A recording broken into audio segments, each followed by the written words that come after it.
कचरा सब जगह से साफ करना पड़ेगा।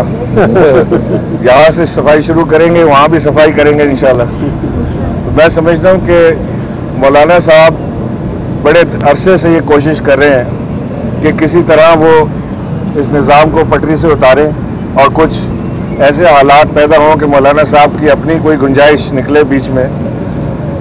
इसमें उन्हें नाकामी होगी। उनकी अपनी जमातें, हरीफ जमातें उनके साथ आने से घबरा रही हैं, हिचकिचा रही हैं। और इस वक्त जो हुकूमत पाकिस्तान और ख़ासकर वज़ीर आज़म पाकिस्तान ने जो यूनाइटेड नेशंस के अंदर बात की है, जो कश्मीर का मामला उठाया है, उसे सिर्फ नुकसान पहुंच सकता है, फ़ायदा नहीं पहुंच सकता इस चीज़ से। तो लिहाजा मौलाना साहब को भी सोचना चाहिए और मेरी उनसे दरख्वास्त भी है कि इस वक्त वो कश्मीर के मामले को नुकसान पहुंचाएंगे ये काम करके।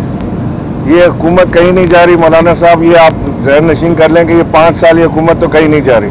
तो लिहाजा आप जितनी बार भी सड़कों पर निकलने की कोशिश करें, निकल किस लिए रहें? सिर्फ इसलिए कि जो करप्शन हो रही है, उस जो करप्शन में पकड़े जा रहे हैं लोग, उन्हें ना पकड़ा जाए।